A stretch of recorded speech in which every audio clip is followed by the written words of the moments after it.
오늘 우리가 읽은 본문 예레미야 29장은 바벨론 포로로 잡혀간 사람들에게 보내는 예레미야의 편지 가운데 일부입니다. 그 편지의 내용은 70년이 지나야 그 포로에서 돌아올 수 있다는 내용입니다. 한번 제가 여러분들의 입장에서 예레미야의 편지가 바벨론 포로들에게 어떻게 들렸을지 한번 제가 바꿔서 한번 여러분들에게 말씀을 드려보면, 자, 이제 여러분들이 전쟁에 져서 전쟁의 포로로 끌려갔습니다. 여러분이 포로로 끌려간 그 땅에서 편지를 하나 받았는데 우리는 하루속히 빨리 집으로 돌아가고 싶은 마음이 한량없지만 하는 말이 70년이 돼야 집으로 갈 수 있답니다. 여러분들이 전쟁 포로로 잡혀왔는데 지금부터 70년을 더 살아야 여러분들이 포로로 끌려갈 수 있다, 포로에서 돌아올 수 있다고 얘기를 합니다. 70년이 지나야 고향으로 돌아갈 수 있고, 고향으로 돌아가면 다 무너진 흔적도 남아있지 않는 성전을 다시 지어야 되고, 거기에서 다시 신앙생활을 온전하게 해야 되니까 70년 동안 바벨론 땅에 살고 있는 70년 동안 돌아갈 준비를 잘 해라. 돌아가서 성전 지어야 되니까 성전 지을 준비를 잘 해라. 이런 편지를 받았어요. 여러분, 그 편지를 받아든 여러분들은 어떤 생각이 듭니까? 네, 여러분, 70년이 돼야 70년을 더 사셔야 포로로에서 돌아갈 수 있대요. 그럼 여러분 어떤 생각이 들어요? 지금 현재 여러분의 나이에 70년을 더 하시면 돼요. 네? 그래야 돌아갈 수 있대요. 그래야 돌아갈 수 있는데 70년 뒤에 돌아가서 교회도 짓고 집도 짓고 신앙생활도 회복하고 그렇게 할 수 있으니까 그거를 여기서 잘 준비하는 삶을 살라는 겁니다. 70년 뒤에 내가 살아있을지도 모르잖아요. 70년이 되면 제가 살아있을까요? 그런데 내가 살아있을지 죽어있을지 거의 살아있을 것 같지 않는 그 70년 후의 삶을 위해서 여기서 그 준비를 하라는 거예요. 여러분, 그 편지가 이 사람들의 귀에 들렸을까요? 70년이라고? 70년이 지나면 내가 살아있게나 하겠어? 아니, 70년 후에 나는 이제 이 땅에서 사라진 사람일 텐데 70년 후에 내게 예루살렘 성전이 무슨 의미가 있어? 70년 후에 내가 살아있지도 않은데 거기 가서 교회를 짓는 게 무슨 의미가 있어? 70년 후에 나는 이 땅이 없을 텐데 거기 가서 교회 짓고 믿음 생활 잘하고 집도 짓고 가정을 회복하고 뭐 그런 게 나하고 무슨 상관이야? 내가 살아있지도 않은데 내가 있지도 않을 세상을 위해서 오늘 여기에서 준비하라고? 그게 오늘 29장의 편지의 내용이에요. 여러분, 그러니까 예레미야의 편지보다는 선지자 하나야의 편지가 훨씬 더 그들의 귀에 들어왔어요. 2년만 참아라. 2년만 참으면 돌아갈 수 있다. 그러니까 2년만 잘 버텨라. 2년만 잘 참아라. 2년이면 끝난다.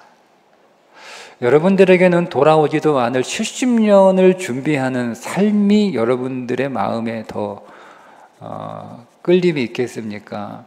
아니면 2년? 2년이면 된다고? 아, 그래? 뭐 2년이면 뭐 그래서 여러분, 사람들은 예레미야의 말에 귀를 기울이지 않아요. 거의 대부분의 사람들이 하나냐의 편지와 하나님의 말에 귀를 기울이고 거기에 호응하고 거기에 반응합니다. 그런데 하나냐가 얘기한 대로 2년이 아니라 예레미야가 얘기한 대로 70년의 시간들을 그 바벨론 땅에서 살아야 했습니다. 그리고 그 예레미야의 말에 귀를 기울였던 사람들에 의해서 자기들이 가지도 못할, 자기들에게 돌아올 시간도 아님에도 불구하고 70년은 거기 바벨론에 끌려간 사람들의 대부분들에게는 그들과 상관없는 시간이에요.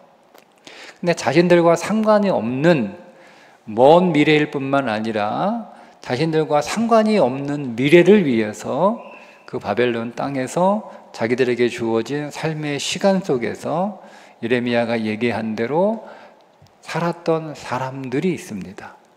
그 사람들 때문에 바벨론 포로에서 1차, 2차, 3차 귀환하는 사람들이 나왔고, 그 사람들 때문에 1차, 2차 귀환한 사람들이 교회도 짓고 믿음도 회복하고 무너질 성벽을 보수하는 일들이 있었던 거예요. 당장 내게 주어진 시간, 그거 나하고 상관이 없는데 70년이 지난 뒤에 그게 나하고 무슨 상관이야? 나 죽고 없으면 나하고 무슨 상관이야? 나하고는 소용없는 거 아닌가? 이렇게 생각하는 사람들이 대부분인 사람들 가운데, 나와 상관이 없어도, 내 시간이 아니어도, 내가 죽고 난 뒤에 일이라 하여도 내 삶에 그 어떤 유익이나 어떤 연관이 하나도 없어도, 그러나 나를 위해서가 아니라 하나님 나라를 위해서 수고하고 준비하고 성실하게 믿음에서 살아가는 것, 그들이 먼 미래를 현재의 삶으로 가져온 사람들입니다. 그게 기독교 신앙이죠. 그런 일들을 했던 사람들을 여러 사람들이 있겠지만, 그런 일을 하는 사람들 가운데 한 사람들이 바로 선교사들입니다. 여러분, 우리 이 땅에 지금 올해가 선교 140주년 되는 해잖아요. 140년 전에 이 땅에 선교하러 온 사람들은요, 140년을 살 수 있는 사람들이 아니잖아요. 그죠? 그들은 대부분 선교의 열매를 보지 못한 사람들이고, 그 선교와 상관없는 그런 시간 속에 있는 사람들이었음에도 불구하고, 그들은 그들의 인생에 시간과는 상관없는 일이지만 이 땅에 와서 선교의 씨앗을 뿌렸던 사람들이고, 지금 우리나라가 파송한 선교사들도 다 그들의 시간과는 그렇게 상관이 있는 그런 삶이 아닌, 상관없는 일을 위해서 오늘도 수고하고 복음의 현장에 씨를 뿌리기 위하여 살아가는 사람들이죠. 우리나라에 많은 선교사들이 맞지만 우리가 기억하고 있는 선교사들은 그 가운데 몇 명밖에 되지 않습니다. 거의 대부분의 선교사들을 우리는 기억하고 있지 않고, 어떤 선교사는 이름도 들어보지 없는 선교사들이 많습니다. 그 가운데 선교사로 와서 한국 땅에서 단 183일 만에 숨을 거둔 선교사가 있습니다. 그의 이름은 조셉 헨리 데이비스입니다. 저도 처음 들어본 예요. 자료를 찾다가, 설교를 위해 자료를 찾다가 발견한 선교사인데, 한국 땅에 도착을 해서 정확히 183일 만에 숨을 거둔, 세상을 떠난 선교사입니다. 호주가 최초로 파송한 선교사입니다. 조셉 헨리 데이비스. 이분이 마지막 부산에서 돌아가셨는데, 부산 중구의 복병성 자락 외국인 묘지에 묻혔는데, 지금은 그 묻힌 묘지조차도 흔적 없이 사라졌습니다.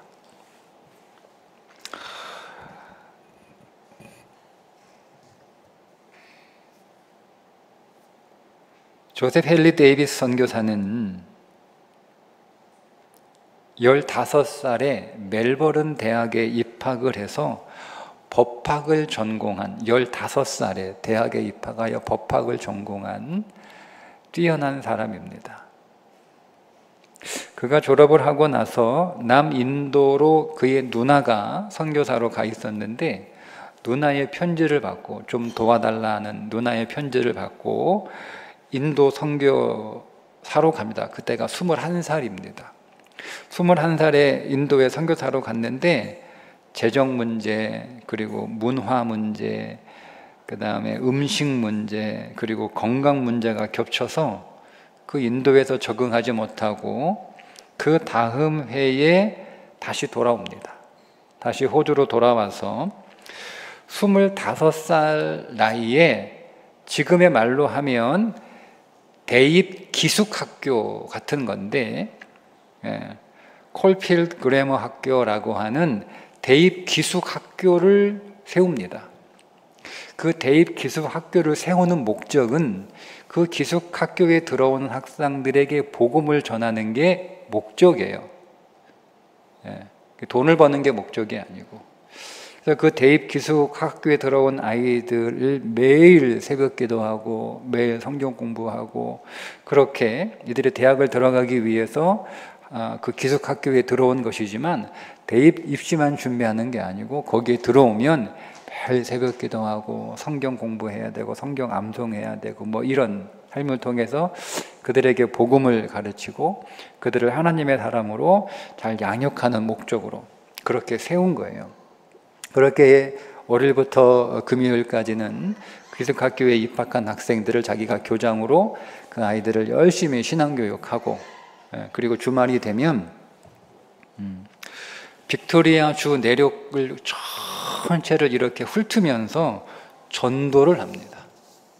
주중에는 학교에서 아이들 신앙교육하고 주말에는 전 빅토리아 주를 순회하면서 전도지를 들고 주말마다 계속 전도를 하고 그러니까 선교를 가지 못하지만 선교 이상의 일을 이미 호주에서 하고 있었던 타에 그러나 자기의 부르심과 소명은 선교였기 때문에 그 선교의 마음이 늘 자기의 마음을 붙잡고 있었던 거예요.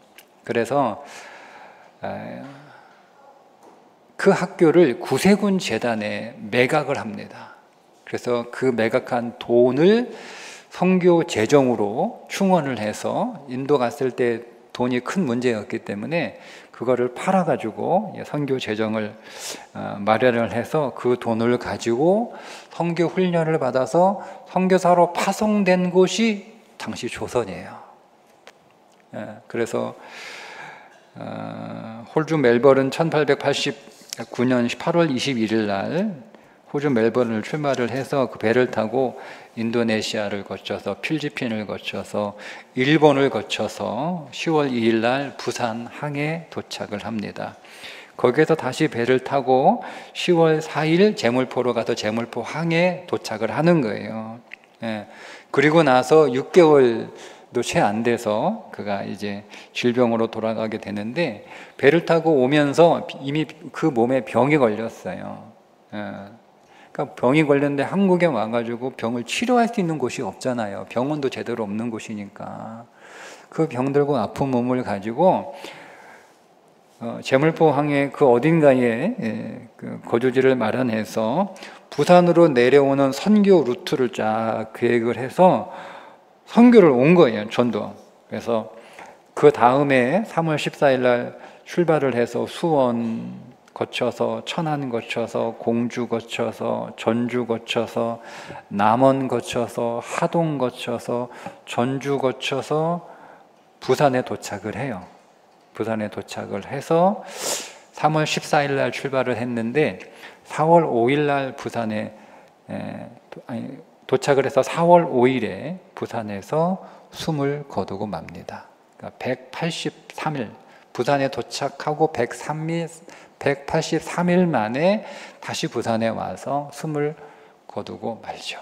그러니까 선교지에 정착도 하기 전에 선교도 제대로 하기 전에 그는 183일의 짧은 시간을 한국에서 있다가 그냥 하나님의 부름을 받은 거예요.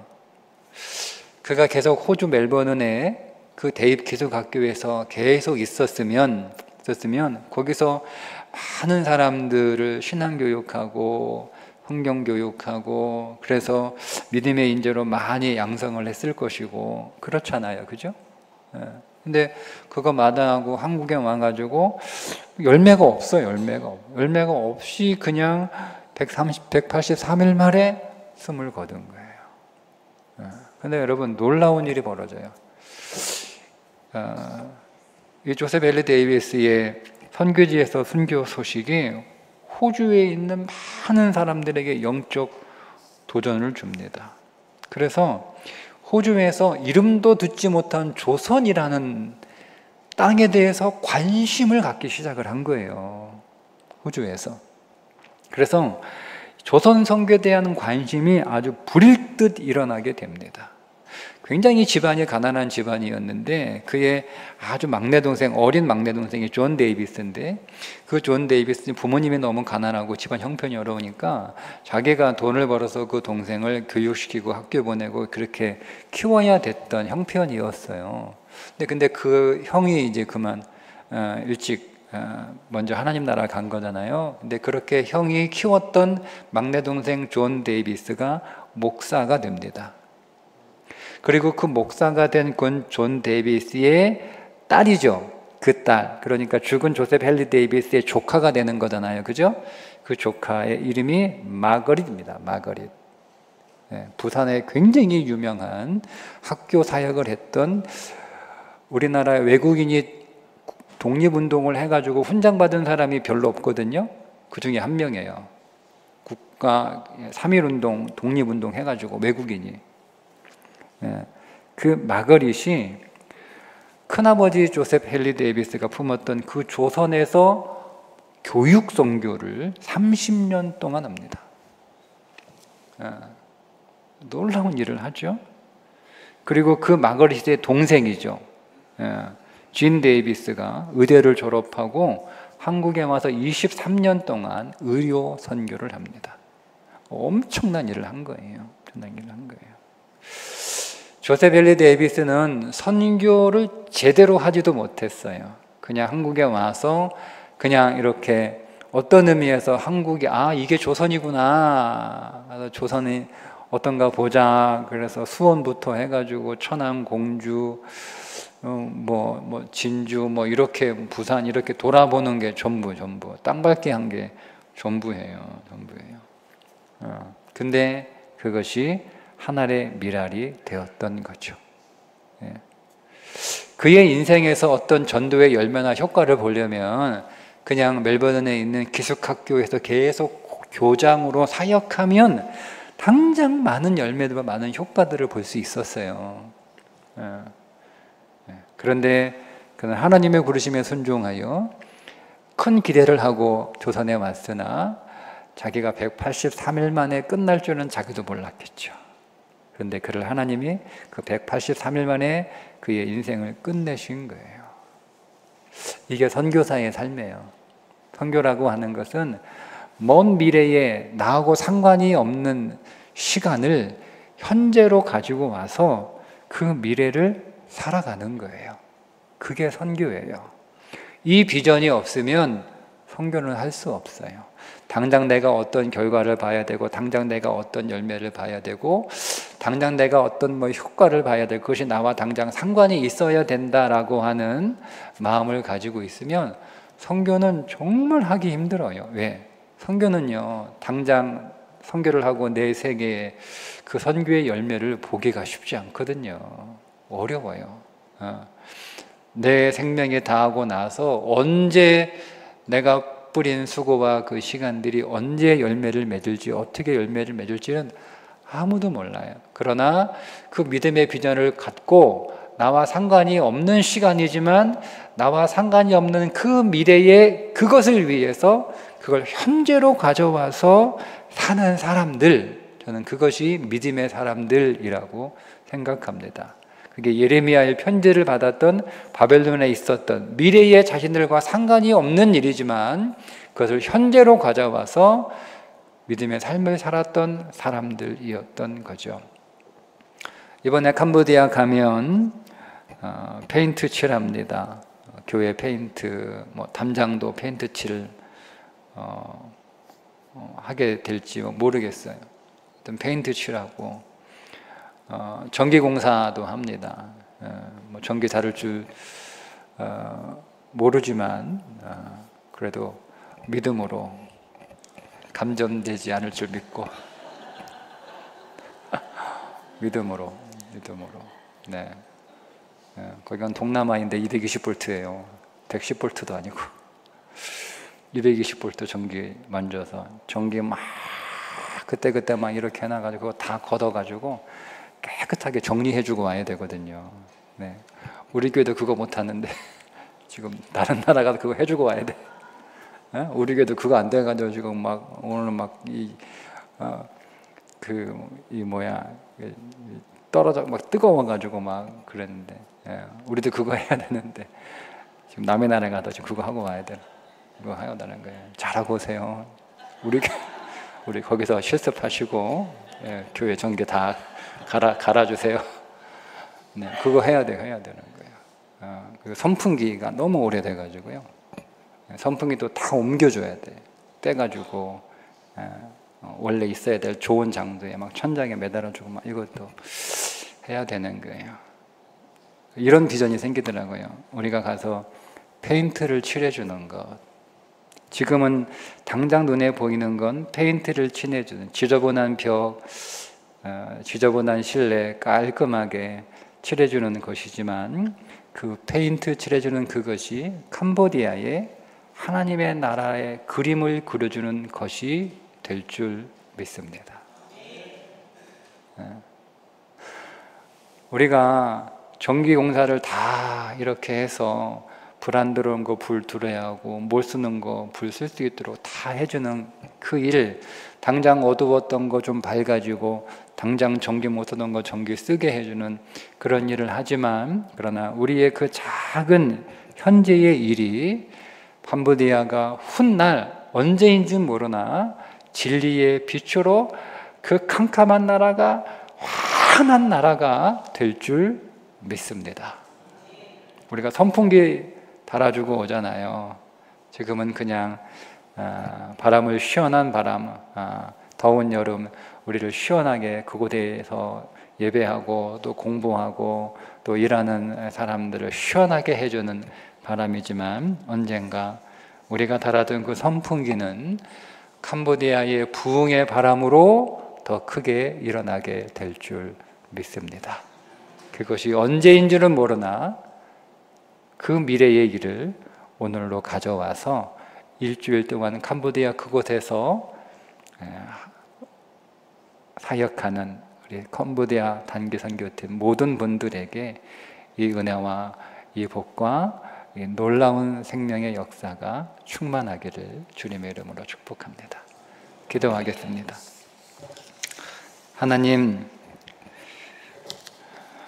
하나님의 비전의 그 시간이 우리와 상관이 없는 시간일 수도 있지만 그러나 믿음 안에서 그 미래에 언젠가 되어질 일들을 지금으로 가져와 하나님 앞에 믿음으로 헌신하고 또 오늘 우리의 시간과 물질과 우리의 마음과 우리의 몸을 드리는 우리 제일교회와 파송되는 단기선교팀 주님 더 기뻐해 주시고 더 복 주시고 더 사랑 부어 주시고 더 은혜 체험하는 믿음의 시간이 되게 해 주셔서 오늘 우리의 현재가 놀라운 미래를 위한 하나의 귀하고 존귀하고 아름다운 퍼즐이 되게 해 주옵소서. 예수님의 이름으로 기도합니다. 아멘.